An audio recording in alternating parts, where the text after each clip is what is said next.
Tengan ustedes muy buen día, hoy que es lunes de noviembre del 2020. Estamos ahora sí ya a punto de terminar por completo este mes. Nos falta un solo día para que además lleguemos al punto en donde pues de plano ya vamos a terminar, no solo con el mes, sino ahora ya vamos a terminar con el año completo, a ver si el año no termina más bien con nosotros. El día de hoy pues vengo utilizando ahora nuevamente la cámara, la GoPro, la Hero 7 Black, para acabar nada más de checar los detalles de su funcionamiento. Ahorita ya trae la segunda pila, aguantó muy bien los 50 minutos de la grabación de la ocasión anterior. Y pues ahí está, reitero que la ventaja que tiene es que prácticamente no hay que meterle nada de mano en la postproducción para la cuestión de la edición de la densidad de los colores y la brillantez de los mismos. Es la saturación propia que siempre GoPro ha tendido a mostrar en sus imágenes, y pues la gran ventaja de que es una de las llamadas cámaras de acción, ¿no? Que permite que uno se pueda meter al agua, que uno pueda correr, andar en bicicleta, aventarse en parapente, etcétera. Y estas cámaras aguantan bastante. Ya la cuestión de, pues bueno, sí tiene una profundidad bastante amplia en cuanto a la visualización, porque su ángulo de apertura es bastante notorio, nada más que obvio implica cierta deformación de la imagen misma, ¿no? Y eso es lo que a algunos como que no nos acaba de gustar tanto, obviamente teniendo el criterio de reconocer que hay algunas circunstancias en donde lo que queremos es tener la imagen y olvídate de si sale perfecta. Pero algunas otras cámaras, como va a ser el caso creo que del nuevo modelo, ahorita ya vamos en la 9 de la propia GoPro, y lo que sí llega a ser en algún momento la Osmo Action, llegan a hacer cierto nivel de corrección para que no haya tanto nivel de distorsión, aunque preservando el ángulo de apertura, ya haciéndole el ajuste a nivel de aplicación. Hoy la otra cámara en donde esto sí se puede controlar literalmente a voluntad es con la cámara, la GoPro Max, la 360, en donde ahí sí claramente pues uno puede o dejar en los 360 grados o puede centrarlo y hacer el zoom a donde uno prácticamente lo necesita. Pero esto sí implica un poquito más de conocimiento en el manejo de la postproducción, mínimo, pero sí se necesita tener incluso también un poquito de paciencia, porque esta además tiene la peculiaridad de que graba a 5K. Posiblemente mañana me toque utilizar justo esa cámara para volver a ejemplificar lo que estoy ahorita mencionando. Y el tema sobre el que había estado comentando en las ocasiones anteriores, pues había sido lo acontecido con Diego Armando Maradona y la percepción que se tiene de él. Y sumo al comentario, aunque quiero volver a seguir hablando de las temáticas de la Nueva España dirigido a mis alumnos del diplomado, solo quiero sumar que me llamó la atención como en distintos lugares, empezando inclusive por el mismísimo Lionel Messi, que en un festejo sale apuntando los brazos al cielo, se quita la camiseta, que además debió de implicar que lo amonestaran. Se quita la camiseta y resulta que abajo trae la camiseta del Newell's Old Boys, ¿no? Uno de los clubes que le van a unir en la identificación con Diego Armando Maradona y pues haciendo el saludo al cielo, ¿no? El mejor jugador del mundo de este momento, que hace el reconocimiento al que fue el mejor jugador del mundo en su momento, en el caso de Diego Armando. Esto en el caso de los homenajes positivos, ¿no? Ya saben, los programas de televisión que hablan de su historia, bla bla bla. Por ahí, en la anotación del partido del Pachuca contra Pumas, el joven que anotó el gol, que también implicó que lo amonestaran, se quita la camiseta, en donde señala directamente al número que importa, que es el número 10, ¿no? Haciendo clara alusión y referencia al mismo Diego Armando. Pero la circunstancia que me llamó la atención en el otro sentido, un partido, no sé si de la liga femenil, pero jugado por mujeres, que están formadas en el centro del campo, y se hace referencia a que se va a guardar el famoso minuto de silencio, ¿no? Y están todas ellas de pie, excepto una, que no solo no está de pie, está sentada en el piso y volteando para el otro lado, en donde la joven hace referencia a que ella no está dispuesta a hacerle ni rendirle homenaje a un tipo macho, a un tipo, ahora sí que estoy poniendo las palabras que yo leí en el periódico, a un putero, a un y lo otro que me preocupó, lo de referirse a él como un violador y un pederasta. Es la segunda vez que me toca ver una nota de esa índole, cuando en la trayectoria que yo conozco tuvo muchas broncas con la prensa, tuvo muchos problemas con muchas personas, pero es la primera vez que me toca escuchar este tipo de acusaciones. Y no es que yo haga un seguimiento absoluto de todo lo que ha sido la historia de Diego Armando, pero sí me parece que de repente se están empezando a poner una serie de epítetos que se están dejando llevar por el enojo y la molestia generada por un hombre que evidentemente sí tuvo diversos y muchos momentos en los que cometió lo que nosotros identificamos como violencia de género, nada más que lo estamos empezando a llevar a territorios donde lo vas a decir, lo vas a afirmar y lo vas a confirmar con hechos. No me voy a poner nomás a repetir lo que algunos dicen. Y ya en el caso de lo de sobre todo lo de la pederastia, eso sí ya se me hace una acusación bastante grave, de la que yo es la primera vez que he escuchado. He estado buscando información al respecto y no la encuentro, ¿sí? Ni en acusaciones formales, ni directas, ni nada. Entonces creo que ahí sí debemos de llevarnos con mucho cuidado ese tipo de informaciones, por lo que significa y por lo que representa, ¿no? Y efectivamente sí, es parte de la reacción. Nadie está obligado a rendirle homenaje a personajes así, pero hay que considerar que también el flujo de la información nos está llevando a puntos en donde a veces ya estamos haciendo afirmaciones que no es que no sean ciertas, nada más que si les cargas tantito y le buscas tantito y resulta que no tienes el testimonio ni siquiera de una acusación ya en esos niveles, ahí sí nos lo tenemos que llevar con muchísimo cuidado, porque lo único que estamos esparciendo es el odio irracional, y es en estos momentos, contrario a lo que la gente fanática y inculta dice, en estos momentos es cuando tenemos que ser más racionales y más analíticos, ¿sí? Sobre todo por las consecuencias que se dejan venir a posteriori, no solo por lo de ahorita. Y eso, a los que ya nos ha tocado ver varios eventos históricos importantes, el pensar con la víscera trae consecuencias que se hacen peores hacia el futuro. Pero bueno, solo cerrando lo que me tocó ver ahora en estos últimos comentarios. Bueno, no, se me estaba olvidando el otro detalle. Resulta que se giró una orden para detener al que era el médico personal de Maradona, porque al parecer hay una serie de irregularidades en el manejo de la necropsia misma y del tratamiento que estaba siguiendo. Y por ahí sí hubo algo que ya declaró en a su defensa, pues el propio médico, se llama Leopoldo Luque, y menciona algo que también hay que tomar en consideración, porque también es cierto. Lo están acusando de que no se le estaba haciendo el tratamiento adecuado, que por qué no había una ambulancia permanente en la puerta de su casa, que por qué no ha especificado exactamente por qué no estaba él presente. Y eso sí me consta por los que conocemos un poquito más de la vida de Diego Armando. El médico menciona, lo que pasa es que Diego estaba peleado con los médicos, estaba peleado con las enfermeras, estaba peleado con los hospitales. Y eso era evidente en sus constantes subidas y bajadas de peso, en sus constantes recaídas en la enfermedad y en el vicio, etc. Era una persona, si lo analizamos desde ese entorno, era una persona que no se quería, era una persona que se odiaba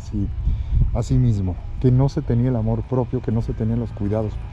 y que hacía lo que se le hinchaba su regalada gana. Una de las miles de anécdotas que hay al respecto, cuando le convenía mantener su imagen limpia, lo hacía. Como por ejemplo cuando le pusieron su show en Argentina, una especie de talk show, en donde pues él era el host, él era el presentador, y ahí sí, inclusive con unas tablas extraordinarias, el manejo de los tiempos, por supuesto que asesorado con el productor, el Chicharito metido todo el tiempo en la oreja, etcétera. Y en este show del 10 pues lo veías con una desenvoltura extraordinaria, ¿no? Pero todo tenía que estar preparado para que él nunca estuviera molesto y él nunca tuviera ningún inconveniente, ¿no? Para no hacerle enojar literalmente. Incluso el primer show fue con el invitado especial, que fue ni más ni menos que Pelé. Y nosotros sabemos que Diego Armando y Pelé siempre habían tenido una fricción en el ámbito tanto de la vida personal como del ámbito deportivo, ¿no? Y si les preguntas a los argentinos y si les preguntas a los brasileños, pues creo que entenderemos que la discusión va a estar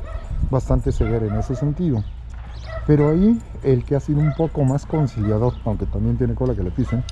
ha sido Pelé. Y Diego siempre tratando de llevarle la contra, siempre manifestando que el mejor era él. Y curiosamente, para este evento somos brothers, somos hermanos, tú y yo nos queremos, se pusieron a jugar ahí tantito, a pelotear, etc. Y nos llevó incluso a que me parece que fue en el sorteo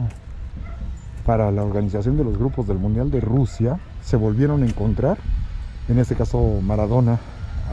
apareció como uno de los que estaban sacando los nombrecitos de las urnas, y Pelé ya no participó porque ahora sí, ya le está empezando a alcanzar la edad, ya ese evento ya llegó en silla de ruedas, y pues sí es bastante triste ver cómo tus ídolos deportivos van envejeciendo y se van enfermando, y pues tarde o temprano la edad les termina afectando. Pelé llega en su silla de ruedas. Hubo una foto muy famosa que le sacaron tras bambalinas, en donde vemos que está Pelé en su sillita y Diego lo está abrazando y hasta le está dando un beso, ¿no? Cuando nosotros vimos la actitud que llegó a tener Diego Armando, particularmente se le hicieron ciertas preguntas con respecto a México, y ahí le tocó justamente la urna en la que México se encontraba, pues ahí es en donde ves esa actitud de ahorita muy cuates, muy amigos, muy amoroso, pero con esta actitud que solía a veces salírsele del cuerpo, que era la del prepotente y el intocable. A esta circunstancia que les digo de Diego, pues se suman, como decía, un chorro de anécdotas de su comportamiento, muchas ocasiones inestable. Me parece que en el Mundial de Italia hubo algún momento antes de que se enfrentaran entre ellos mismos. No sé si cuando calificó Brasil a la siguiente ronda y viene saliendo el camión de la selección argentina, no sé si algún entrenamiento, y vienen, ahora sí que la fiesta en el camión, y Diego se asoma, de esas que raras, que anda muy de buenas, y le acercan al micrófono para hacerle algunas preguntas, y justamente le preguntan qué opina del triunfo o de la clasificación de Brasil. Y Diego, que se ve que ya traía sus buenas copas encima, se ve como no entiende bien la pregunta, no puede contestar de manera inmediata, y lo ves que le dice que le encantaría ser brasileño, pero soy muy argentino. Y estas situaciones en donde lo ves como a veces muy bipolar, ¿no? Como muy simpático, como muy como muy amable, pero de repente que sí se le sale de repente el genio y el mal genio, y el carácter no necesariamente viene encauzado en ese plano. Entonces el hecho de cuando nosotros nos ponemos a ver estas reacciones que se van dando en torno a él, en donde ahí sí estoy completamente de acuerdo, donde viene el endiosamiento, ¿no? El poner en los titulares el Dios, escriben el Dios,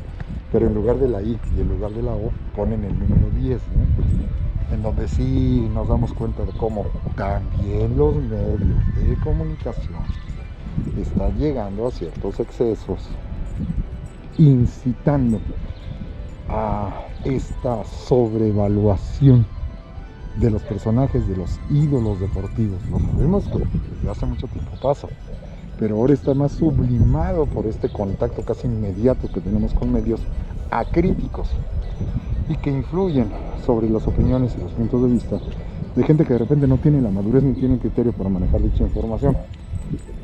Ayer en la Fórmula 1 hubo un accidente muy grave en el que casi pierde la vida uno de los pilotos, un accidente muy aparatoso, y vi que en Twitter alguien subió la foto del accidente, sin duda el más grave accidente de la historia de la Fórmula 1. Alguien quiere comentar, quiere discutir esto porque no tiene discusión, y riájate las que se le dejan venir en el hilo, y le empezaron a enumerar distintos eventos, y muchos de los comentarios iban: está chavo, ¿sí? Se nota que tú tienes poco tiempo de estar viendo la Fórmula 1, se nota que tú no conoces su historia, se nota que tú eres un fanático de épocas recientes, porque accidentes ha habido aparatosos y graves, y algunos incluso aún más graves. No sé si fue en Le Mans, por ahí de la década de los 50 o los 60, un accidente gravísimo que no solo mata al piloto, pero creo que mata a 2 pilotos, y además los carros se terminaron proyectando contra la tribuna y terminaron habiendo más de 80 muertos, más de 100 heridos. O sea, lo grave es cuando volvemos a ese punto de afirmar que lo que yo estoy viendo es único, es lo primero, es lo más importante, es lo más destacado, sin conocer el resto del entorno primero. Ahorita también varios de mis alumnos me estaban preguntando, son las últimas dudas que se tienen antes del examen. Toca examen pasado mañana, el miércoles tengo 2 grupos, y a ellos les estaba preguntando ahorita sus dudas, alguna cosa que no les haya quedado clara, más detallitos que necesiten ustedes especificar. Y por ahí se mencionó el caso primero de lo del padre Maciel, y que si yo creía que la gente había empezado a dejar de creer en la iglesia a partir de esto. Les decía que desgraciadamente no. Aquí el problema no es el padre Maciel, sino el problema es que hay mucha gente que había comenzado a dejar de creer de la misma manera en la que se creía en épocas anteriores, y no por lo del padre Maciel. Que lo del padre Maciel no apareció en 1997, que se sabía desde 1954, pero que fue pasando una serie de encubrimientos propiciados por el propio Vaticano. Y que lo que pasó para el año 97 fue que el Papa Juan Pablo II le hizo un reconocimiento público en donde lo nombró el protector especial de la juventud, ¿no? Y eso es lo que termina generando la reacción de muchos de los que resultaron abusados y que se quedaron callados o fueron acallados a fuerza en la década de los 50 cuando lo acusaron en su tiempo, y que ahora ya tienen la edad y la madurez como para enfrentar sin ningún temor a represalias lo que el poder de la Legión de Cristo representaba, ¿no? Pero entender que, como le afirmaba a la jovencita que me preguntó, entender que esto es algo que ya existía desde hace prácticamente 60 años.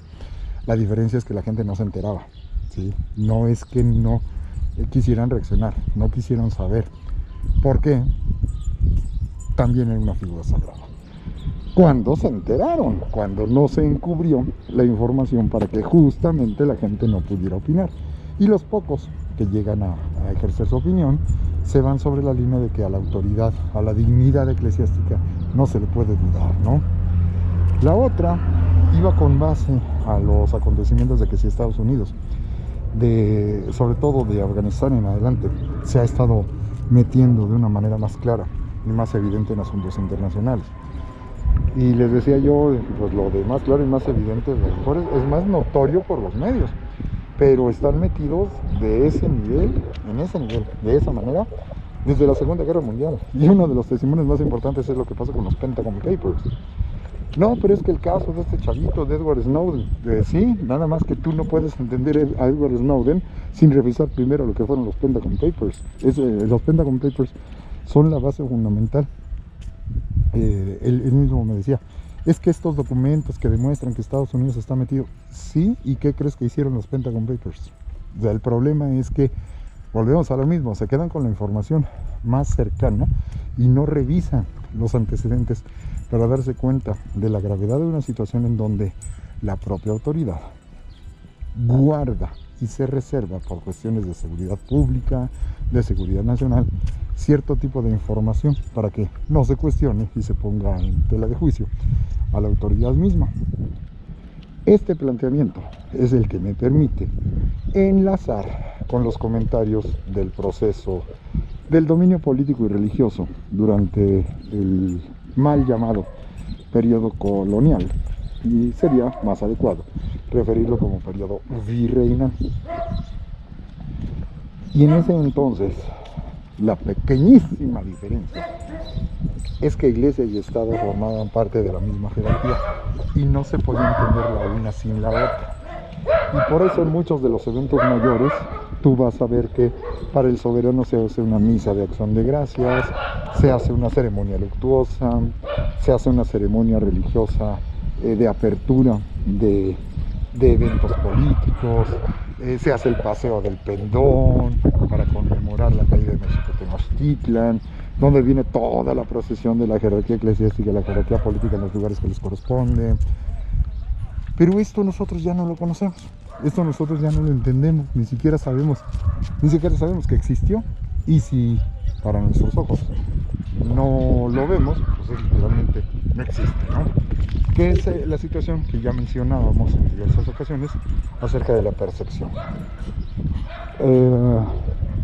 En este caso, cuando hablamos de los siglos XVI y XVII, ya desplazando la veneración y los cultos que vienen por parte de las agrupaciones indígenas, pues es muy notorio y es muy sabido cómo se consolida esta estructura de poder que la doctora Guadalupe Jiménez Codinache nos maneja como los dos ejes del carruaje, que es el reino, ¿no? Que van a ser el altar y el trono. Y mientras estos dos ejes se mantengan aceitados, mientras estos dos ejes se mantengan bien cuidados, el carruaje va a ir avanzando sin ningún problema. La bronca es que desde la perspectiva administrativa, la Nueva España no precisamente en el aspecto económico era la que más le estaba produciendo al territorio español. En el sentido de ganancias netas y ganancias brutas, es el virreinato del Perú el que le está reportando mayores cantidades de ganancias a la corona española. Y aquí tendríamos que sumar, un segundito por favor, aquí tendríamos que sumar el detallito de que la situación, que de por sí ya no es muy boyante, con la dinastía de los Habsburgo, la situación política y sobre todo económica se está poniendo más fea. Y a ello se agrega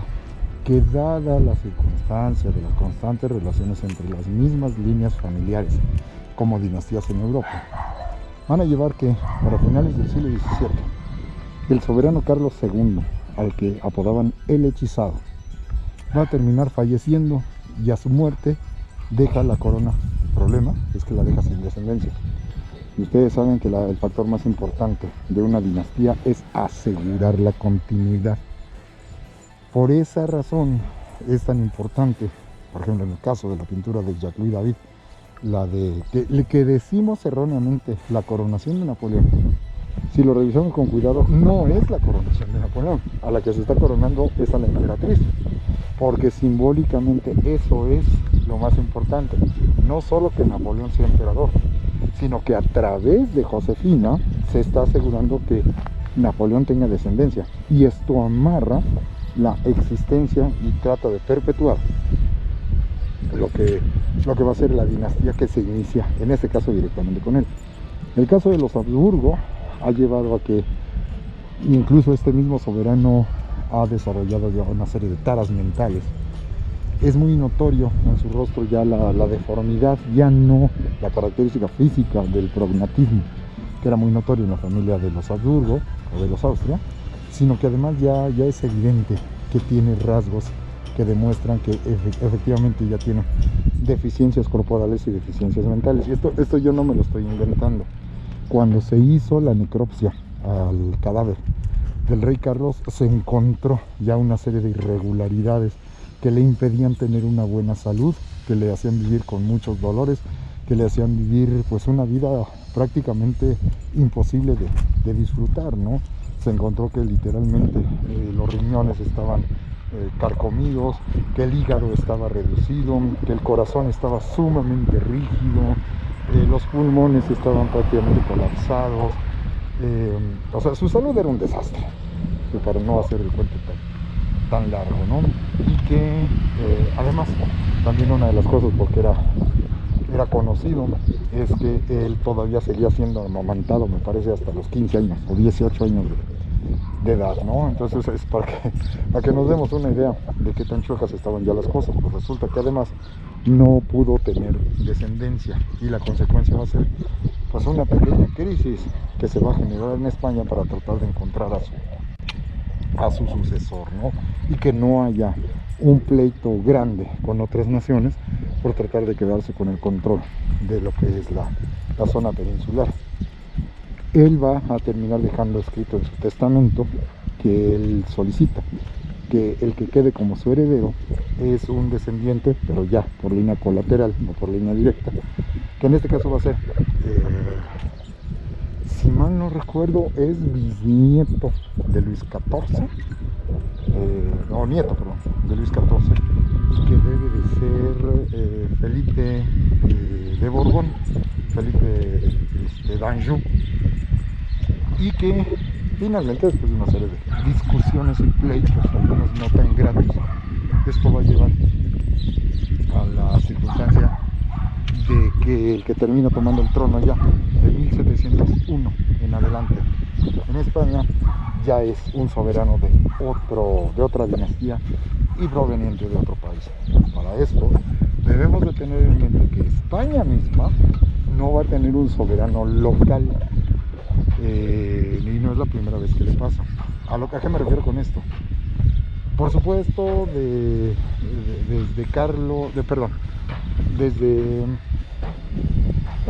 me están viendo ahorita los nombres, desde Felipe II, pues evidentemente sí, los soberanos van a ser de origen español, nacen en esas tierras, ¿no? Pero en el caso de Carlos, el papá de Felipe, él no nació en España.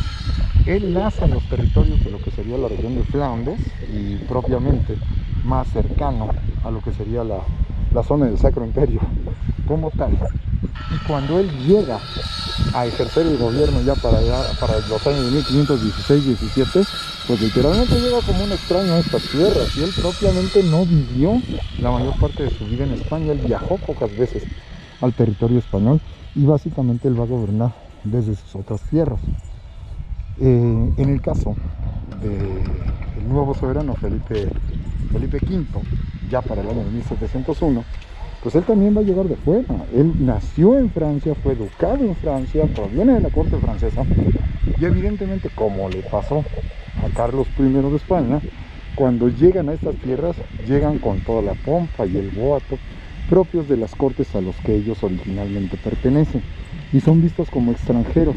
en el territorio del que ellos ahora son los nuevos soberanos, ¿no? Y tarde o temprano se van a empezar a adoptar los usos y las costumbres de ellos en el territorio, y en el territorio imitando lo que son las formas y las costumbres de las otras cortes. Es cuando la corte española se va a afrancesar, es pleno siglo XVIII, ¿no? Y esto implica además otra serie de detalles en las formas de establecer el régimen, porque El manejo de la economía en España, una economía de base primordialmente agrícola y de intercambio comercial, pero más asentado en un premercantilismo y más asentado en una base de un intercambio netamente medieval. En territorio francés, conforme además va pasando el tiempo, se están empezando a afinar las reglas de un sistema económico que está en transición, que estaba cambiando, lo que estaba pasando en distintos territorios del Sacro Imperio Romano Germánico, lo que estaba pasando en territorios de Inglaterra, lo que va a terminar pasando en la propia Francia, sobre todo en los territorios que no son de dominio católico. Recuerden que allá hay territorios en donde literalmente se les da la tolerancia, no se les acepta, pero se les da la tolerancia para que sean los protestantes los que tengan un espacio donde vivir. Y esto, conforme va avanzando el siglo XVIII, lleva a que el sistema económico español, que está literalmente al borde de la quiebra, tiene que encontrársele una solución para que se pueda ser más eficiente y eficaz en su funcionamiento. El resultado va a ser que después de los diagnósticos que se le van a realizar a la corona española en su fase administrativa y económica, pues se llega a la conclusión de que hay que hacer literalmente una cirugía mayor y reconstituir las formas administrativas y de política de gobierno, no solo de España, sino de todos sus territorios sobre los que ellos dominan. Esta solución llegará para la segunda mitad del siglo XVIII, de una manera formal ya y extendida, aunque se habían empezado a hacer ajustes y cambios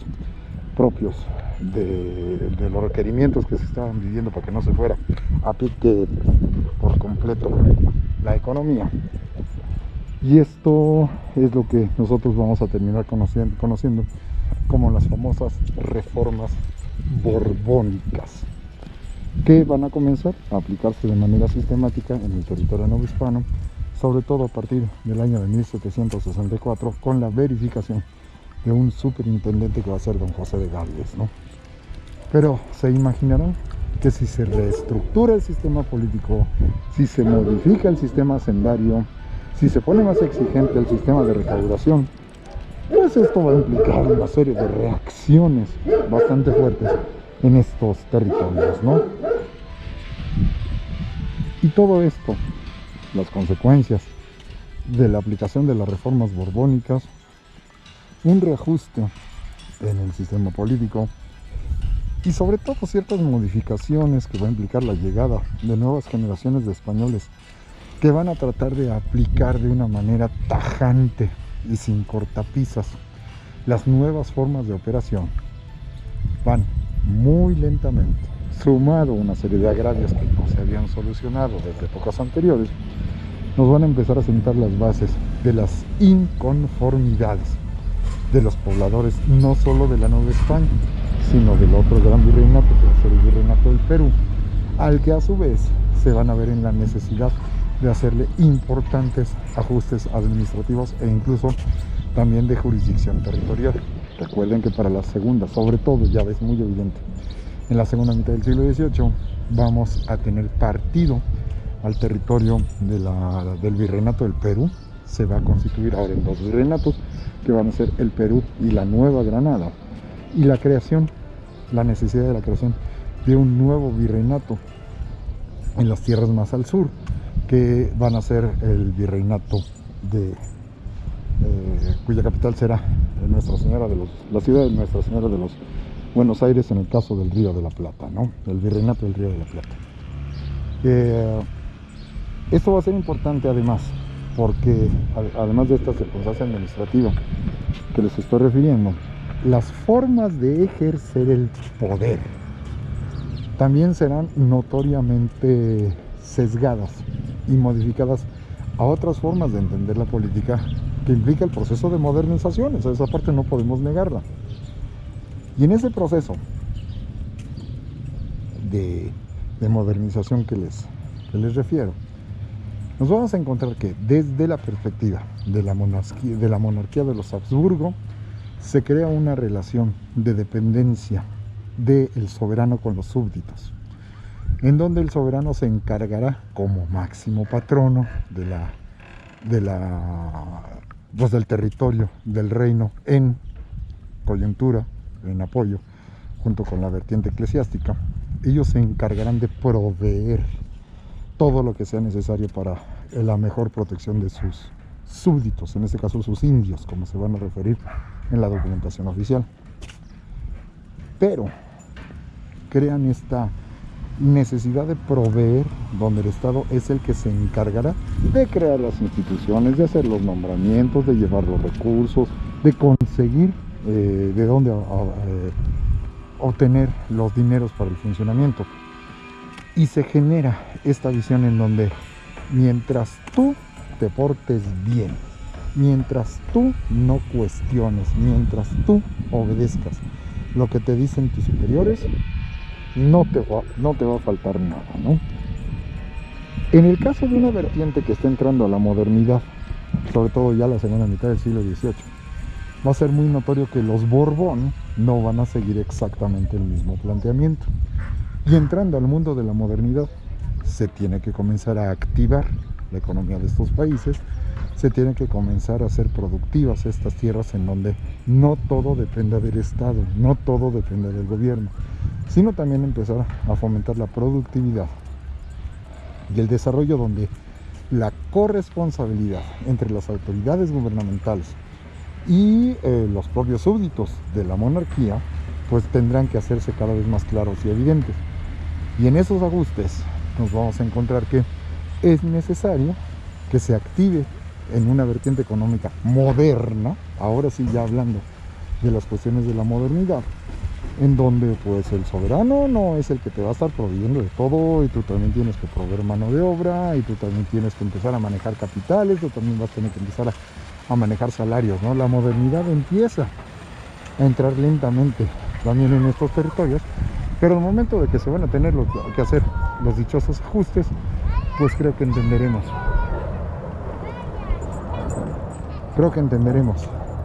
que va a haber ciertas resistencias, ¿no? Uno de los planteamientos, por ejemplo, que se va a hacer es la necesidad de crear un cuerpo de milicias locales, porque recuerden que cuando hay algún levantamiento, cuando hay algún problema con grupos de indígenas que no se someten, etcétera, la costumbre, lo común, lo normal, es traer oficiales desde la metrópoli, y estos llegan a estos territorios. Ellos son los que saben la táctica, ellos son los que saben coordinar grupos de soldados, y lo que hacen para reclutar los soldados, porque no existe un ejército profesional, es por leva, ¿sí? Literalmente, y organizar las fuerzas de castigo, de represión o lo que se necesite. Y cuando esto termina, se les desarma nuevamente, se les hace que regresen a sus casas, y los oficiales regresan a su lugar de origen, ¿no? Es necesario, sobre todo a los ojos de lo que está pasando entre Inglaterra, España y Francia, sobre todo de mediados del siglo XVIII en adelante, porque los enfrentamientos de poder, por el poder y por el dominio que van a tener estas, que son las tres potencias más importantes, a veces terminan llegando a que hay una serie de enfrentamientos bastante fuertes entre ellos, y que lleva a que esos enfrentamientos no nada más puedan ser en el propio territorio del continente europeo, sino que se empiecen a ver posibles invasiones a las colonias de algunos de sus territorios fuera del continente, ¿no? Y esto es lo que nosotros nos vamos a terminar encontrando cuando se viene, por ejemplo, la famosa guerra de los 7 años, el enfrentamiento que van a tener los ingleses con los franceses, y la postura que va a tener España al respecto,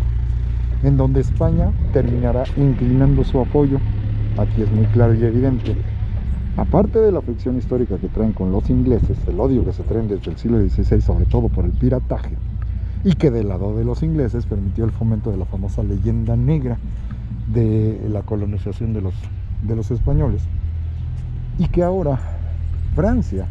va a recibir el apoyo de los españoles. ¿Por qué? La relación dinástica, son Borbón.